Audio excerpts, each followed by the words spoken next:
In the summer of 2007, an amateur researcher sat in a Chicago hallway, taking notes outside a locked bedroom door. Inside, a woman named Mary E. was suffering a prolonged hysterical breakdown. Her husband, Terrence, sat beside him, listening to Mary's muffled, crying voice.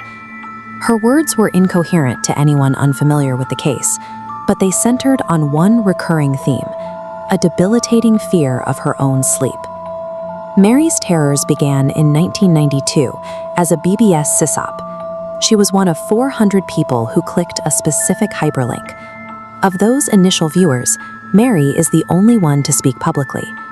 The others vanished into total anonymity, or are rumored dead. The researcher was there to find the source of that event, a phantom image file that the internet knows only as smile.jpg. Despite its notoriety, the actual file is nowhere to be found. Wikipedia administrators delete any mention of it almost instantly, and the Smile.dog images found on paranormal boards are widely dismissed as harmless fakes.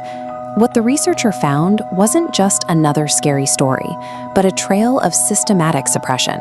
Wherever the original file appears, it is followed by reports of seizures and a total erasure of the digital evidence. The medical reports associated with the file are remarkably consistent. Viewers report a sudden onset of temporal lobe epilepsy, accompanied by a state of acute, paralyzing anxiety. Victims describe the photo as a dim room, lit only by a camera flash. The only background detail is a human hand, pale and empty, reaching out from the darkness on the left side of the frame. In the center of the flash sits a creature that resembles a Siberian husky. Its muzzle is pulled back into a wide, fixed grin. The most disturbing detail, however, is the mouth. Inside the grin are 2 rows of very white, very straight teeth. Not the fangs of a dog, but the distinct, flat incisors of a human. For those who have seen it, the image doesn't stay on the screen. It repeats in the mind's eye during every seizure and every dream, becoming a permanent fixture of their subconscious. Once the eyes process the image, the brain begins to generate the nightmare internally.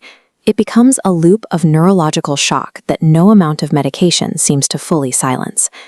In March 2008, nearly a year after the failed interview in Chicago, Mary E. finally reached out to the researcher via email. Her message contained a revelation. The creature in her dreams was speaking to her. It offered to finally leave her alone, but only if she agreed to spread the word. This was not just a metaphorical demand. Shortly after her initial exposure in 1992, Mary had received a manila envelope in the mail. It contained a single, unlabeled 3.5-inch floppy disk. For 15 years, Mary kept that disk hidden.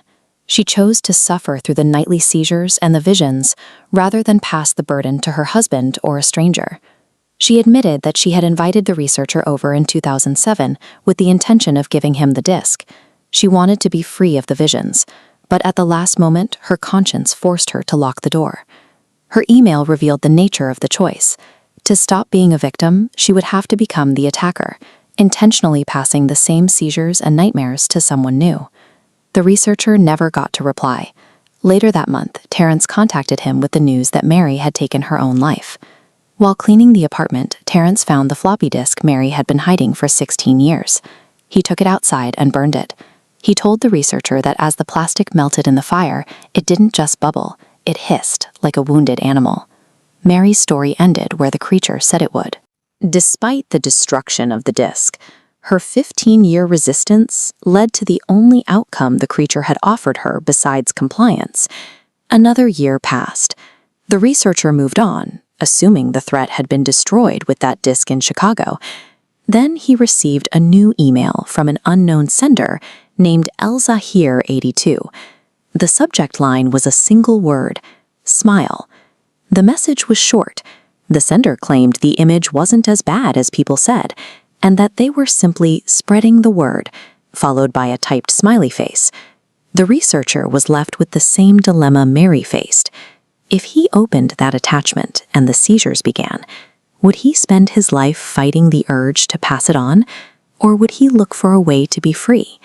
He realized that by compiling this research, by detailing the history of the file and its effects, he was creating the perfect platform to fulfill the creature's request.